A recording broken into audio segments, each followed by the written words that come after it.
Back in November, Half-Life celebrated its 25th anniversary, and after 8 months in stasis, I'm back to celebrate my favorite game of all time by creating 3 products inspired by the Half-Life world in Photoshop.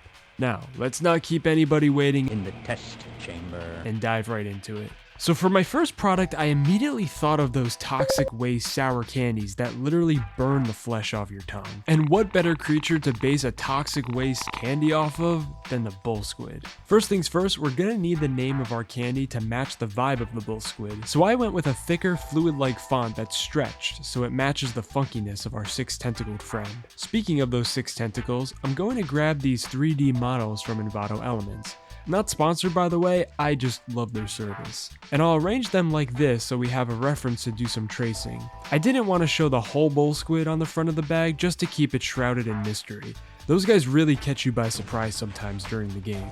Instead, what I'll do is wrap the tentacles around the text as if they're grabbing it. Apparently a lot of folks find the bull squid kind of cute, so I feel like I want to go for a hand-drawn look for the package. Let's start tracing these appendages like so, and add another color so we get a distinction between the underside of the tentacle and the surface. Next, I'll draw in each individual sucker. This is going to take forever, but trust me, it'll be worth it. Now these things are looking absolutely creepy and disgusting, but in a good way if that makes sense. I'm going to texture the name of our candy just like the skin of the bull squid. That brown and black pattern is just too iconic not to include. I'll add in the spots here just like so, and we are looking good. And now for the toxic waste, let's draw in a river of this sludge. I'm using these 2 rooms from the chapter Blast Pit as my main source of inspiration for creating the background. And wouldn't you know it, the silo even has a couple of bull squids fighting. Right after filming this section, tragedy struck.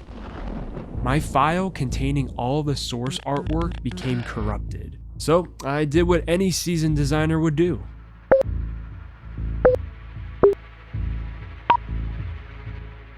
There was hope. I had actually sent a screenshot of the packaging to my friends and family for feedback. The screenshot resolution wasn't too horrible, so I was able to at least salvage what I had so far. The problem is though, this is just a flat image. I can't manipulate any of these layers, so this is gonna be a bit of a challenge. I'm too far in and I'm really digging what I have so far, so let's give it a go. Shifting back to the river of slime, I'll draw in these little bubbles to give it some more movement and life. And I think it would be cool to have one of those toxic waste barrels to be a container for the text that warns the consumer that this candy is super sour. Let me add some splashes and rust texture, and finally I'll add in the actual warning. Also, speaking of labeling, we can't forget some of our legal text here. And for the finishing touches, I'll draw in a rusty pipe spewing out more toxic waste into this river of nastiness. I'll keep the main background a simple dirty concrete texture like the ones that appear on the walls of the blast pit silo. After some last minute texturing and shading, I'm happy to call this one done. Perfect sour snack for a hungry security guard in the midst of a resonance cascade. Next up, we'll be creating a coffee bean packaging, and I have the perfect weapon in mind to theme this around. My plan is to gather a collection of images and textures to build ourselves our very own Tau cannon. You may remember the Tau cannon from late nights flying around deathmatch pubs like a maniac, or speedrunning the game at a ridiculously unholy rate. But we're gonna hark back to the scene where it was first introduced for inspiration on what to name the coffee brand. You remember the infamous warning, right? It's much too unpredictable. Don't let it overcharge. What do you mean, overcharged? For that reason, we're calling this one Overcharged. With all that caffeine, I'm sure you get the picture. I'm going to trace over the image once again, but I think I want a more stylized, semi-realistic look this time around. By drawing these shapes and then masking in a metal texture and then manually painting in shadows and highlights, we're starting to see this thing take shape. Now there's a lot you can get creative with in these designs. Like here, we can use a simple image of an oxygen tank for this battery piece. And we can't forget those screws and hinges and even this grate thing. Now for the last leg of the laser, we need to create the spinny inner part that seems to have a bright blue core. With a little shadow and highlight magic, we can make the illusion that these parts are 3D, and we'll add in our glowy light right smack in the middle. After some last minute tweaks, this is the time where I start making executive decisions, including moving the Tau cannon from a slanted position to centering it in the middle of the package. And by adding these bursts of light and recoloring them orangey yellow, we can get this epic burst of energy effect. Let's also kick up the intensity by adding some charged energy coming from the base of the laser. After taking a side quest to remove this really annoying tape that's holding the bag shut, I'll add back in our title text and arrange it in a new orientation and use the blast of energy as a sort of container. I'm envisioning that the text can be chunks of wall flying out from the explosion. Alright, let's get crazy here and also put 11 coffee beans flying out from the explosion. Why 11, you may ask? Well, Questionable Ethics is the 11th chapter of the game, and it just so happens to be the chapter where you find the Tau cannon. Each bean needs the correct lighting coming from the absolute massive explosion behind them, so we can adjust that like so.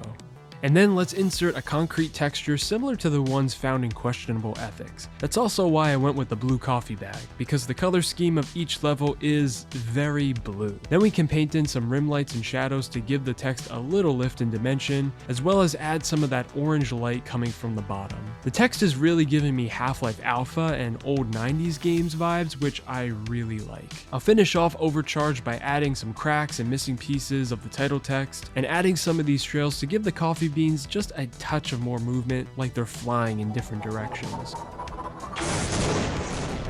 And that's a wrap on this one. I figure the scientists drinking Overcharge will really need the extra boost.